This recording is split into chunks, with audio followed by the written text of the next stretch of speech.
and I hope you didn't forget my face and the intention of creating this page. So, and sorry that a couple of days ago I told that I would finish 9 and 10, but unfortunately I couldn't finish it because it was going to be more and more. So I will start from chapter 9 of The Sense and Sensibility, written by Jane Austen, and let's see. I will finish 10, but if we can, then I'll go a little bit farther as well. Okay, let's start. That's chapter 9. The Dashwood were now settled at Barton with tolerable comfort to themselves. The house and the garden with all the subjects surrounding them were now become familiar, and the ordinary pursuits which had given to Norland half its charms were engaged in again with far greater enjoyment than Norland had been able to afford since the loss of their father. Sir John Middleton, who called on them every day for the first fortnight, and who was not in the habit of seeing much occupation at home, could not conceal his amazement on finding them always employed. Their visitors, except those from Barton Park, were not many, for in spite of John's urgent entreaties that they would mix more in the neighbourhood, and repeated assurances of his carriage being always at their service, the independence of Mrs. Dashwood's spirit overcame the wish of society for her children, and she was resolute in declining to visit any family beyond the distance of a walk. There were but few who could be so classed, and it was not all of them that were attainable. About a mile and a half from the cottage, along the narrow winding valley of Elinor, which issued from that of Burton, as formerly described, the girls had one of their earliest walks discovered an ancient respectable-looking mansion, which, by reminding them a little of Norland, interested their imagination and made them wish to be better acquainted with it. But they learned on inquiry that its possessor, an elderly lady of very good character, was unfortunately too infirm to mix with the world and never stirred from home. The whole country about them abounded in beautiful walks, the high downs which invited them from almost every window of the cottage to seek the exquisite enjoyment of air on their summits, were a happy alternative when the dirt of the valleys beneath shut up their superior beauties. And towards one of these hills did Marianne and Margaret one memorable morning direct their steps. Attracted by the partial sunshine of a showery sky, see the rainy sky or cloudy sky, instead of that it's a showery sky, very good word, and unable longer to bear the confinement which the settled rain of the two preceding days had occasioned. The weather was not tempting enough to draw the two others from their pencil and their book, in spite of Marian's declaration that the day would be lastingly fair, and their every threatening cloud would be drawn off from their hills, and two girls set off together. The gaily ascended the downs, rejoicing in their own penetration at every glimpse of blue sky, and when they caught in their faces the animation gales of an high south-westerly wind, they pitied the fears which had prevented their mother and Elinor from sharing such delightful sensations. "Is there a felicity in the world," said Marianne, uh, "superior to this, Margaret? We will walk they here at least 2 hours. Margaret agreed. They pursued their way against wind and resisting it with laughing delight for about 20 minutes longer. When suddenly the clouds united over their heads and a driving rain set full in their face, chagrined and surprised, they were obliged, though unwillingly, to turn back, for no shelter was nearer than their own house.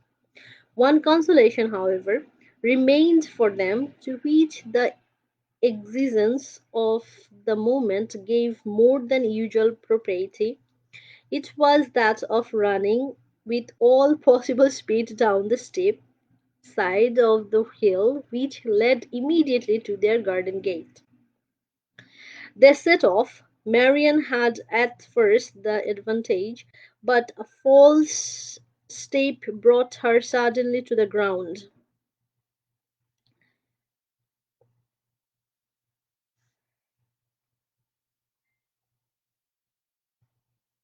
Oh, sorry. I got received a phone call, so I'm sorry for that. I will start this paragraph from the very first. They set off. Marian had at first the advantage, but a false step brought her suddenly to the ground, and Margaret, unable to stop herself to assist her, was involuntarily hurried along and reached the bottom of the safety. The A gentleman carrying a gun with two pointers playing round him was passing up the hill, and within a few years of Marian, when her accident happened, he put down his gun and ran to her assistance. She had raised herself from the ground, but her foot had been twisted in the fall, and she was scarcely able to stand. The gentleman offered his services, and perceiving that her modesty declined what her situation rendered necessary, took her up in his arms without further delay and carried her down the hill.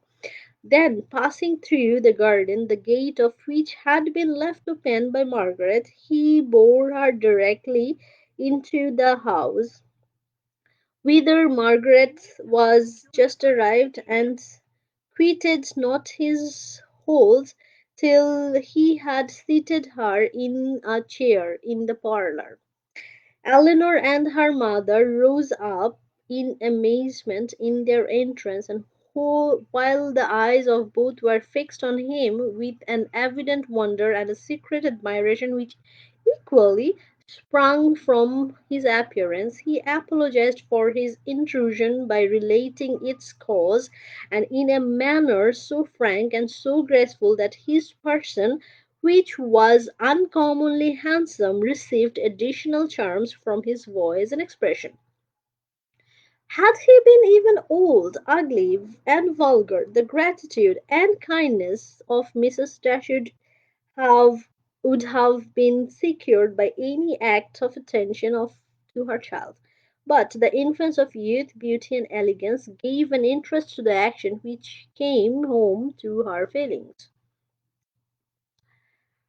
She thanked him again and again, and with a sweetness of address which always attended her, invited him to be seated. But this he declined, as he was dirty and wet. Mrs. Dashwood then begged to know to whom she was obliged. His name, he replied, was Willoughby. Willoughby. Willoughby or Willoughby. And his present home was at Allenham, from whence he hoped she would allow him the honour of calling tomorrow to inquire about Miss Dashwood. The honour was readily granted, and he then departed to make himself still more interesting in the midst of an heavy rain. His manly beauty and more than common gracefulness was instantly the theme of the general admiration, and the laugh which he gallantry raised against Marian received particular spirit of his exterior attractions. Marian herself had been less of his person than the rest, for the confusion which crimsoned over her face on his lifting her up had robbed her of the power of regarding him after their entering the house. But she had seen enough of him to join in all the admiration of the others, and with an energy which was always adorned her praise his person and air were equal to what her fancy had ever drawn for the hero of a favorite story, and in his carrying her into the house with so little previous formality, there was a rapidity of thought which particularly recommended the action to her. Mm.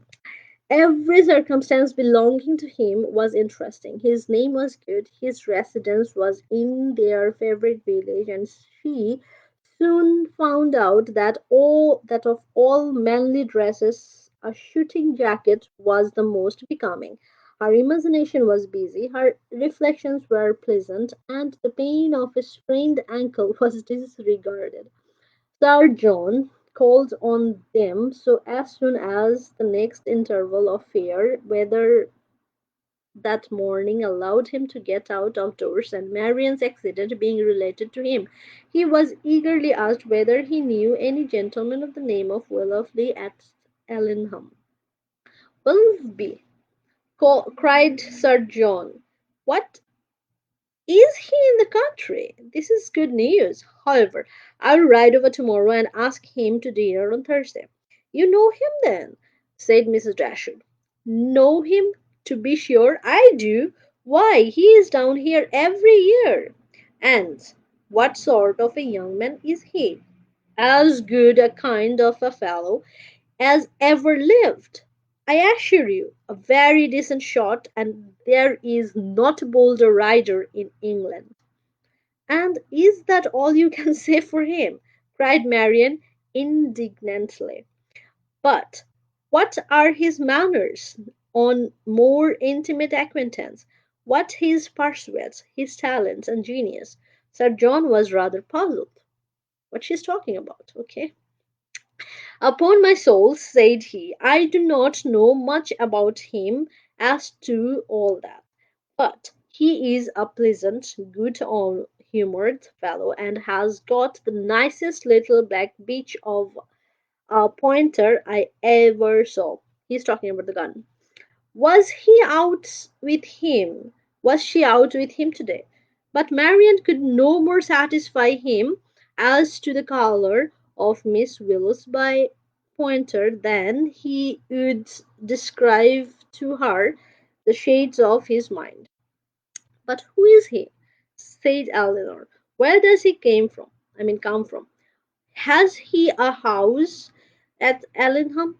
On this point, Sir John could give more certain intelligence, and he told them that Mr. Willoughby had no property of his own in the country, that he resided there only while he was visiting the old lady at Allenham Court, to whom he was related and whose possessions he was to inherit, adding, Yes, yes, he is very well worth catching, I can tell you, Miss Dashwood. He has a pretty little estate of his own in Somersetshire besides, and if I were you, I would not give him up to my younger sister, in spite of all this tumbling down hills. Miss Marian must not expect to have all the men to herself.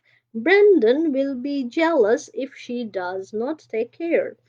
I do not believe, said Mrs. Dashwood, with a good humoured smile, that Mr. Willoughby will be incommoded by the attempts of either of my daughters towards that you call catching him. It is not an employment to which they have been brought up. Men are very safe with us.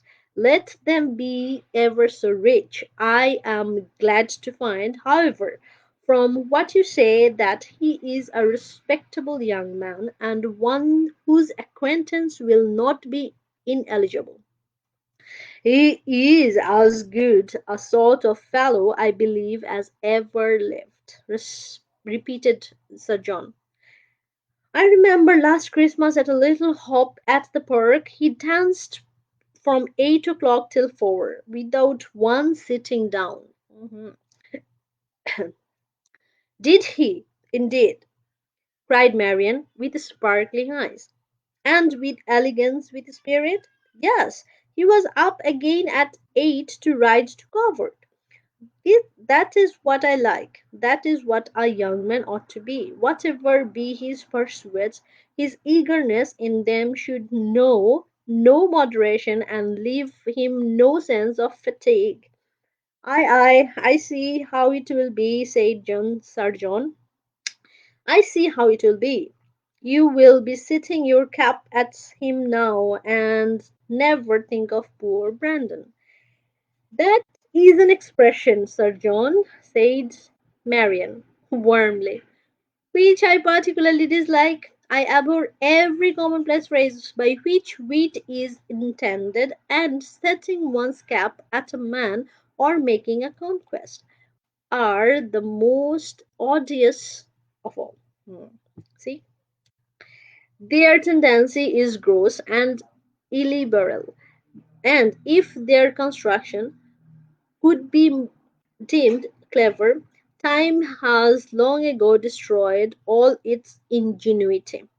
Sir, did, Sir John did not much understand this reproof, and he laughed as heartily as if he did, and then replied, "Ay, you will make conquests enough, I dare say, one way or other. Poor Brandon, he is quite smitten already, and he is very well worth setting your cap at. I can tell you, in spite of all this tumbling about and spraining of ankles." So, something is going to happen. Okay, let's continue to the chapter 7. Chapter 10, sorry, not 7. Oh, wow. I'm making mistakes, so I'm mere human. Forgive me anyway. Let's start chapter 10. Marian's persevere as Margaret, with more elegance than precision, styled Willoughby, called at the cottage early the next morning to make his personal inquiries. He was received by Mrs. Dashwood with more than politeness, with a kindness which Sir John's account of him and her own gratitude prompt, and everything that passed during the visit tended to assure him of the sense, elegance, mutual affection, and domestic comfort of the family to whom accident had now introduced him. Of their personal charms he had not required a second interview to be convinced.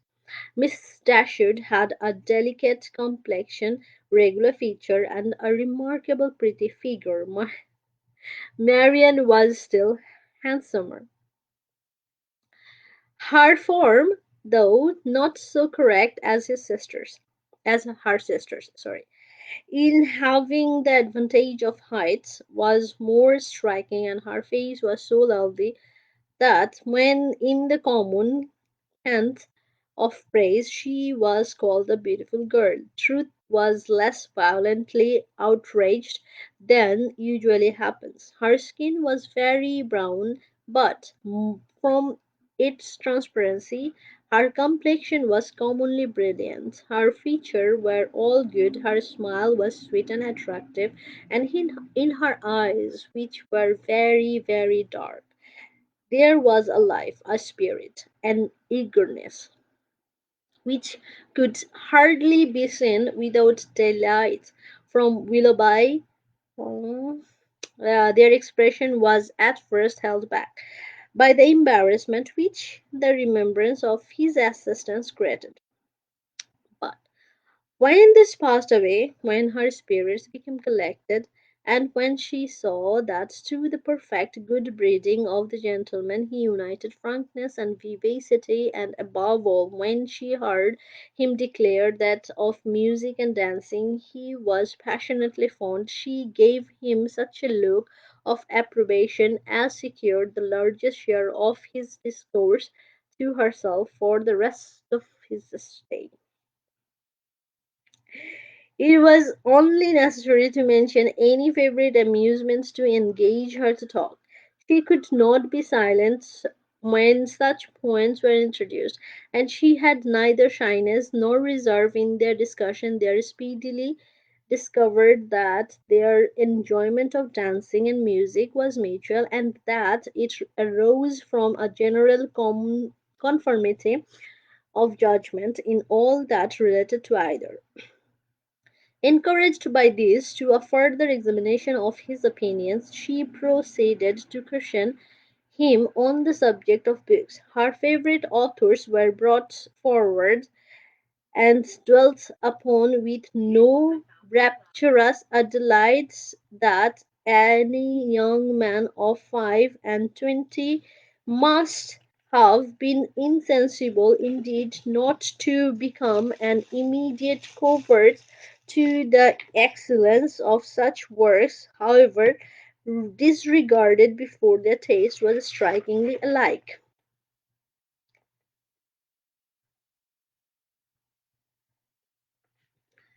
The same books, the same passages were idolized by each, or if any difference appeared, any objection arose, it lasted no longer than till the force of her argument and the brightness of her eyes could be displayed. He acquiesced in all her decisions, caught all her enthusiasm, and long before his visit concluded, they conversed with the familiarity of a long established acquaintance. "Well, Marian," said Elinor, as soon as he had left them, "for one morning I think you have done pretty well. You have already ascertained Mr. Willoughby's opinions in almost every matter of importance. You know that he thinks of Cowper and Scott.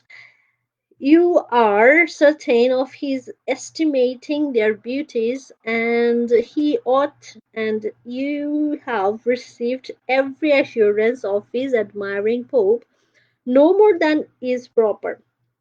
But how is your acquaintance to be long supported under such extraordinary dispatch of every subject for discourse?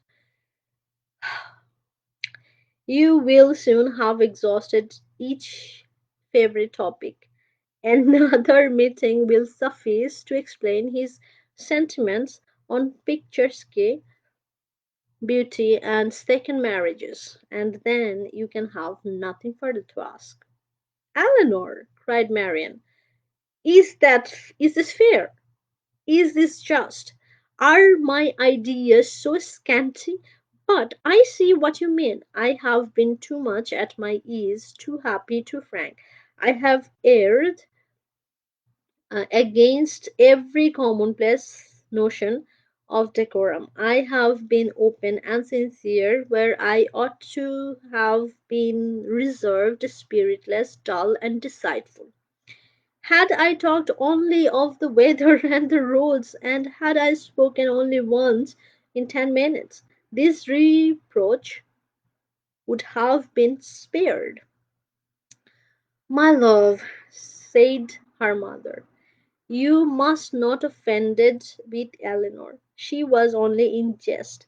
I should scold her myself if she were capable of wishing to check the delight of your conversation with our new friend." Marian was softened in a moment. Willoughby on his side, gave every proof of his pleasure in their acquaintance which an evident wish of improving it could offer. He came to them every day to inquire after Marian was at first his excuse, but the encouragement of his reception, to which every day gave greater kindness, and made such an excuse unnecessary before it had ceased to be possible by Marian's perfect recovery. She was confined for some days to the house, but never had any confinement been less irksome. Willoughby was a young man of good abilities, quick imagination, lively spirits, and open, affectionate manners. He was exactly formed to engage Marianne's heart for all.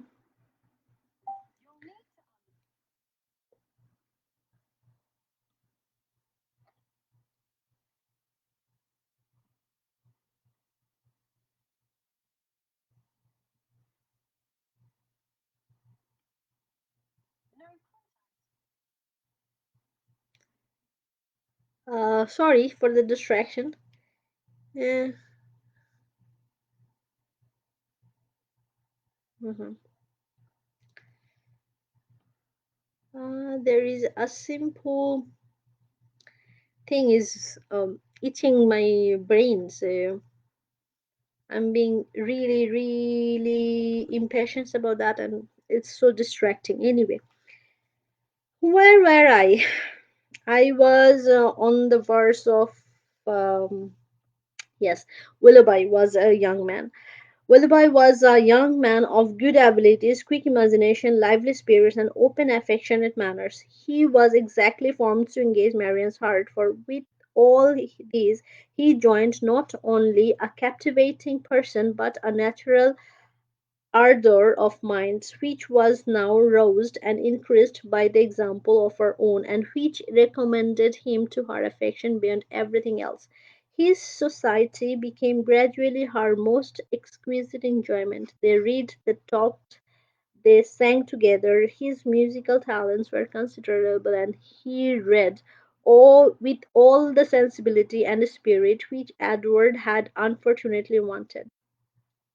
In Mrs. Dashwood's estimation, he was as faultless as in Marianne's, and Elinor saw nothing to ensure in him but a propensity in which he strongly resembled, in which he strongly resembled and peculiarly delighted her sister, of saying too much what he thought on every occasion without attention to persons or circumstances, in hastily forming and giving his opinion to other people, in sacrificing general politeness to the enjoyment of undivided attention where his heart was engaged, and in slighting too easily the forms of worldly propriety. He displayed a want of caution which Elinor could not approve, in spite of all that he and Marian could say in its support. Marian began now to perceive that the desperation which had seized her at 16 and a half of ever seeing a man who could satisfy her ideas of perfection had been rash and unjustifiable. Willoughby was all that her fancy had delineated in that unhappy hour and in every brighter period, as capable of attracting her, and his behavior declared his wishes to be in that respect as earnest as his abilities were strong. His mother, her mother, too, in whose mind not one speculated thoughts of their marriage had been raised by his prospect of riches, and was led before the end of a week of hope and expect it, and secretly to congratulate herself on having gained two such son-in-laws as Edward and Willoughby.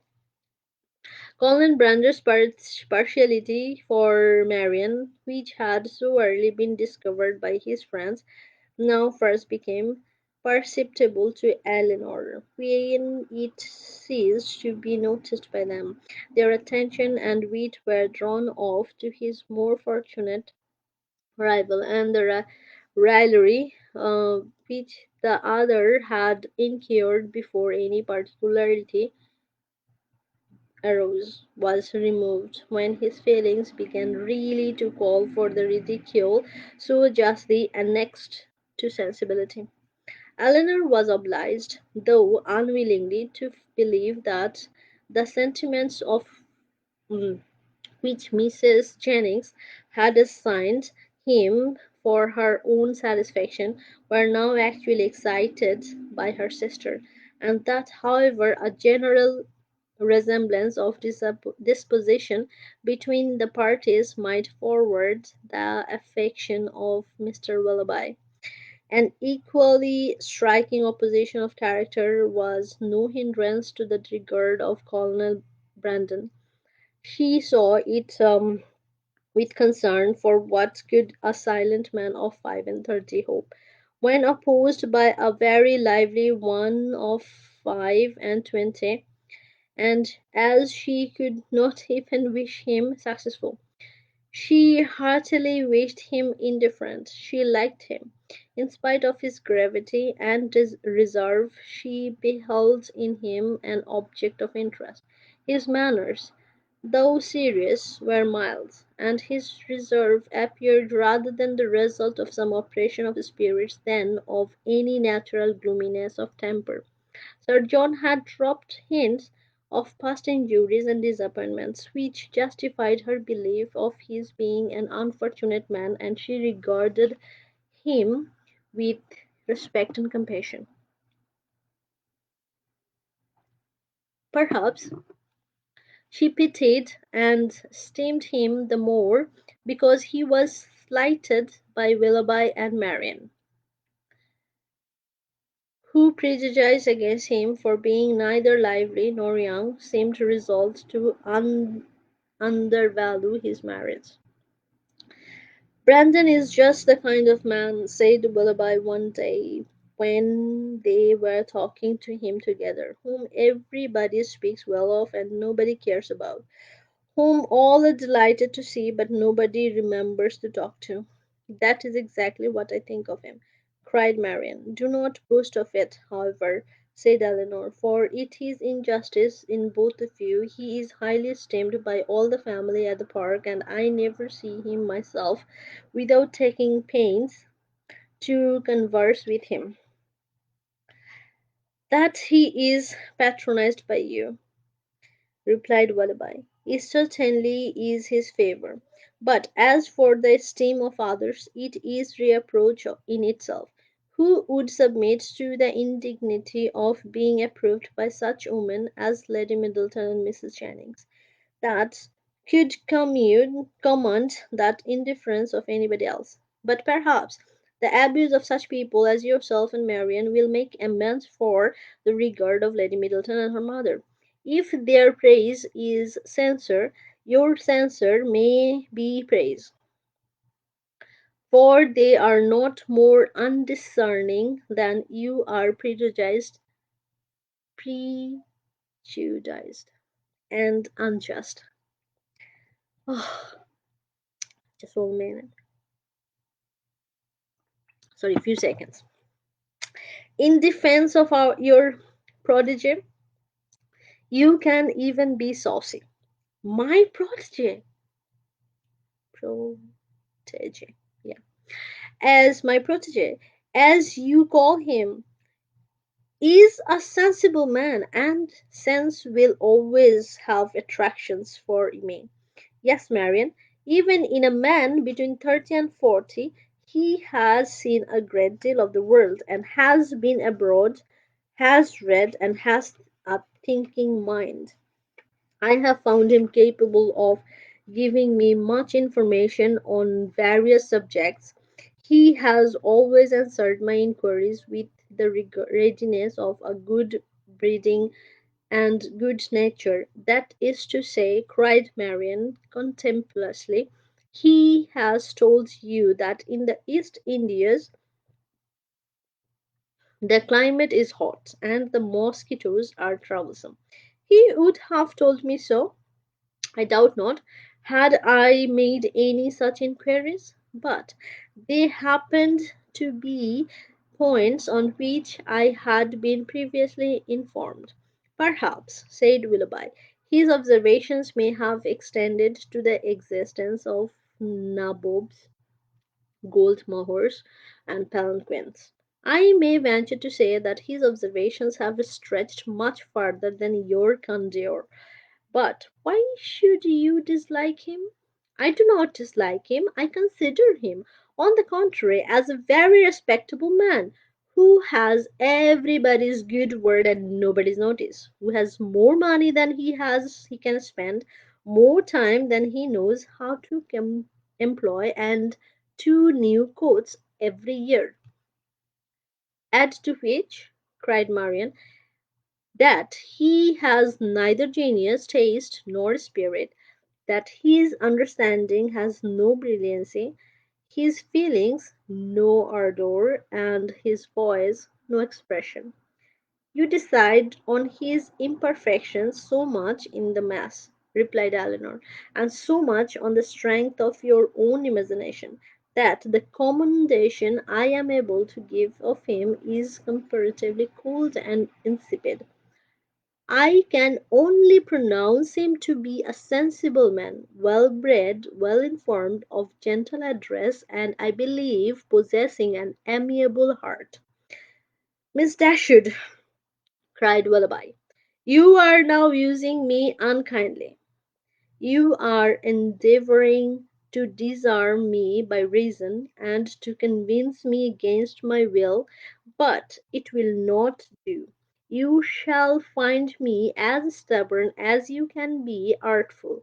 I have three unanswerable reasons for disliking Colonel Brandon. He has threatened me with rain when I wanted it to be fine. He was found fault with the hanging of my curricle, and I cannot persuade him to buy my brown mare.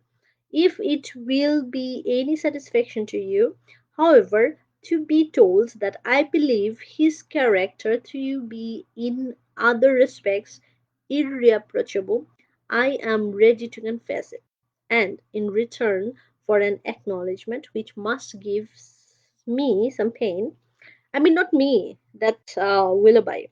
You cannot deny me the privilege of disliking him as much as ever. So, this is the end of chapter 10. I will continue reading another time. See you next time, and I hope you enjoy that. Bye bye.